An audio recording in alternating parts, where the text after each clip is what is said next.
Hey guys, welcome to today's video. I have been seeing a ton of these videos go around. There's some different variations, but it is the YouTube made me buy it video, and basically it's just going through my makeup products and picking out the ones that were really hyped up on one point on YouTube and just saying that YouTube made me buy this, whether or not I think it's a good product, whether I regret buying it, or if it was hyped up for all the right reasons. So if you guys are interested in seeing that, then just keep on watching. The first thing I'm going to talk about is eye palettes, and the first high-end makeup I purchased was actually an eyeshadow palette, and it was because I had seen it all over YouTube that it was this great everyday palette that had a ton of different colors that could work for so many different looks. And now that I'm saying it, there's actually two palettes that I kind of bought them around the same time. And the first one was the Urban Decay Naked palette, the original one. And everyone on YouTube was raving about this palette. So as I was just starting to really get into makeup, I'm like, well, if everyone's talking about it, then I definitely need to get my hands on it. And I mean, it has a great range of neutral shades. It's really pretty. And all honesty though, it's not my favorite palette. The colors are amazing, and Urban Decay has amazing eyeshadows, but the thing I don't like about this is there's only two matte shades in here, and at least for me, I need more matte shades in my crease, and I only really like shimmers on my lid. Usually there's the odd time where I like to throw a shimmer in the crease, but usually you need matte shades, in my opinion, to really build a look, and there's only two, and it's Naked and Buck, and they're two really nice browns, but the rest of the shadows are all shimmer, and I just don't think it's that versatile. As much as I love the Naked palettes, if you're really looking for that one palette that has everything that you're going to need, and that's the only palette you're going to use, I would probably pass on those ones because you're really not going to get that versatile of a look out of them. The other one that I'm talking about is the Too Faced Original Chocolate Bar Palette. This one is, I think, the second version made. The first one was a lot thicker in packaging, and I think this is the second because it was slimmer, but it also doesn't have the names on it, which I think the new ones do. It's a great palette. This used to be my ride or die palette for the past couple of years until I tried the Too Faced Bonbons palette. I really like that one a lot more than the original, but the original is still an amazing palette. You get all of your neutrals in there. You have a mix of mattes and shimmers. You have some darker colors, some nice golds, some pops of color. It's just an amazing palette, and I absolutely do not regret buying these ones. And they smell like chocolate. That's a really big plus. The other one is from the brand Morphe, and it is the 350 palette. Everyone went nuts for this palette. It kept going out of stock, and as soon as it was back up on the website, people were buying it and it was out of stock again. So when I was actually able to get my hands on it, I did, and it's just like a warm palette. It has a great range of shimmers and mattes. The formulation is amazing, the pigmentation is amazing, and this was hyped up for all the right reasons. I don't gravitate towards this all that often. It's only when I'm really feeling a nice warm orangey look that I'll go towards this. I don't usually use a ton of the browns, but the browns are very warm tone. There's a couple of cool tone ones, but this palette is a warm palette. So if you really like your cool tone shadows, I'd probably skip on this one because you're really not going to get a ton of cool tones in it, but yeah, this was hyped up so much and still is. It's an amazing palette. So next I have two highlighters that I feel like were really hyped up on YouTube for a while. One is older than the other, and I absolutely love both of them. I'm so happy that I got them and think they were hyped up for all the right reasons. The first one is MAC Millerized Skin Finish in Soft and Gentle. It's just a really nice pale goldy color. It's baked, so it has really high pigmentation, but everyone raved about this, so I picked it up, and for some reason I didn't use it for the longest time because I was using my other highlighter, which I'll talk about in a minute, but then I decided one day that it was just being a waste sitting there, and then I tried it, and it really is beautiful and really did deserve all of the hype that it got. The next one is a Becca Shimmering Skin Perfector. Now the one that was on YouTube that was really hyped up was Opal, but when I was looking into purchasing it, I realized that Opal really wasn't going to be right for my skin tone to wear every day, so I got the shade Moonstone, and as you can tell, I've hit pan. It's got so many like chips, not chips, maybe chips. I don't know. My fingers got caught. It's very well loved, and I absolutely love the Becca highlighters. I have about 4 of them now, and I absolutely love them. They're the ones that I gravitate to more on a regular basis. They are so finely milled and give you such a nice natural glow, but you can really intensify them and give that like pop and highlight that everyone seems to be loving at the moment. 2 blushes that I purchased because of YouTube. The first one was another product by MAC, and it is Well Dressed. This one I am pretty disappointed about, and I don't know why I still have it, but everyone said that this was like the perfect pink. It looked good on everyone, and I was super excited, so I purchased it. I didn't swatch it in store, I purchased it online, and when I got it, I was really disappointed with the pigmentation. I feel like it's good if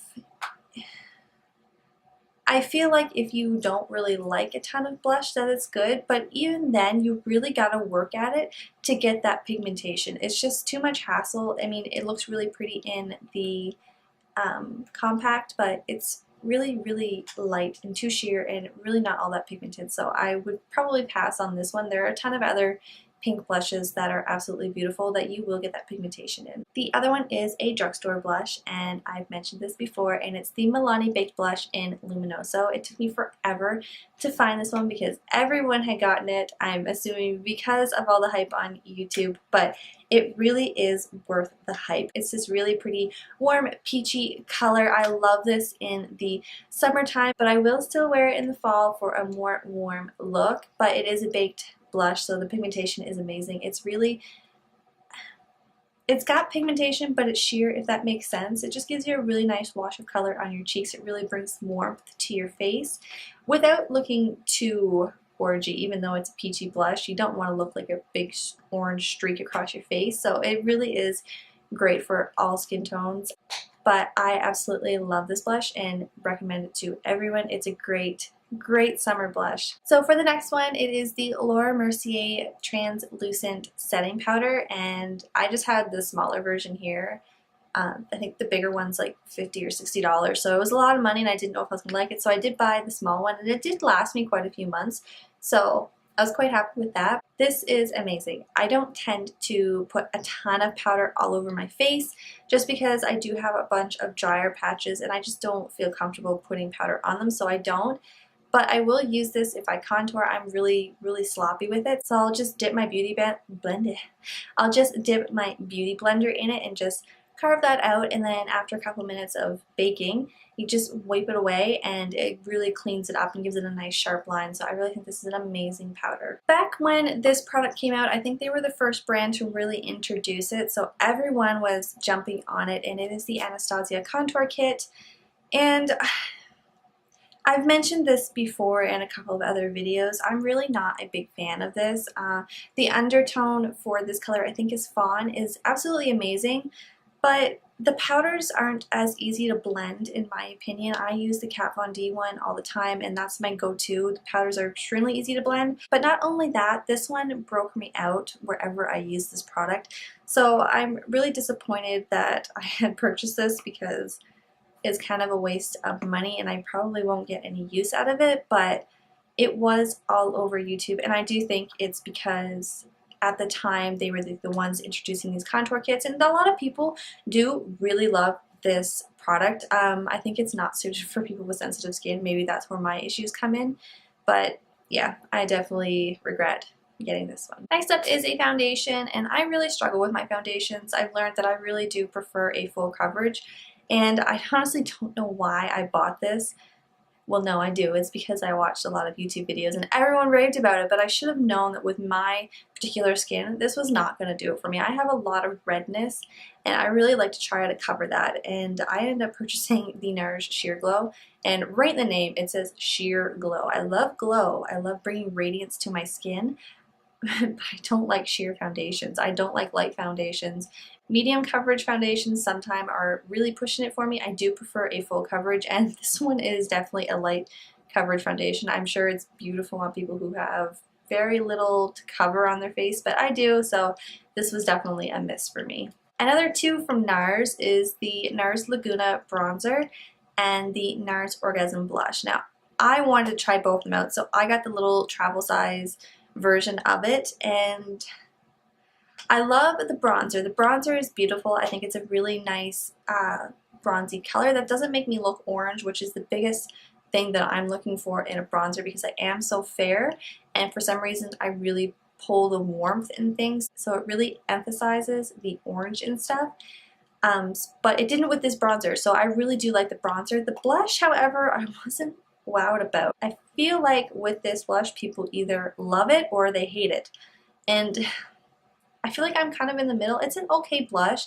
It's a nice sheer peachy color with a little bit of gold put on it, and I mean, it's nothing special. It's, to me, I don't understand what the hype was around the blush. I think NARS has amazing blushes, don't get me wrong, but I didn't know what it was about this one that made everyone go absolutely crazy for it. And to be honest, I have a couple of other blushes like it.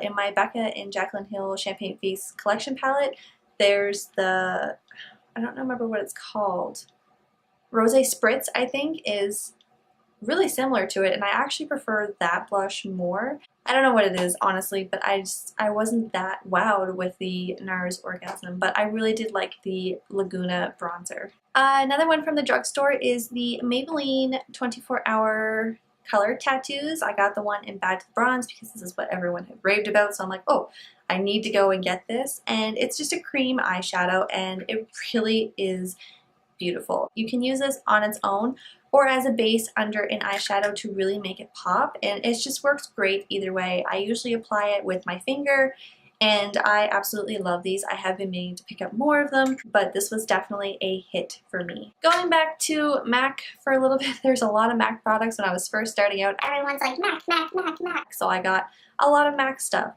And this one is the MAC Painterly Paint Pot. Nowadays when I see people using these, they use Soft Ochre, but back when I first started watching YouTube, it was all about Painterly, and honestly, I'm not a fan of it. It's very drying on my eyelids, so I'm sure if you have oily eyelids, it's going to work well for you, but for my personal preference, it just made everything look really dry and cakey, and I didn't like that at all, so I'd probably pass on that. The color does cancel out any veins that you have, so in that case it does work, but I honestly think that there are other eye primers that you can use that are a lot better than that one. So this one is the Soar Lip Pencil. I think this was all the rage like 2 years ago maybe, and as you can see I barely use it. I don't usually tend to go for these mauvey plummy colors on my lips for a lip liner. I prefer to use a nude one. It is a really pretty color. I just don't grab it all that often. I'm not going to say it was a miss because it is pretty, and I do like the formulation of MAC's lip liners,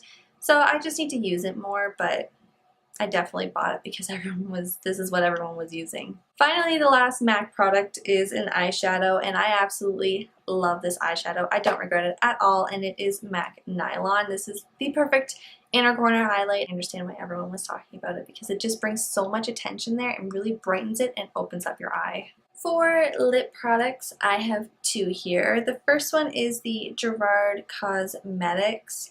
I think these are just their lipsticks. I only got two of them, and this is like when I first started buying some high-end makeup, and I got the shades Tequila Sunrise, which is this really peachy color, and Berry Smoothie, which is a mauve color, which I love.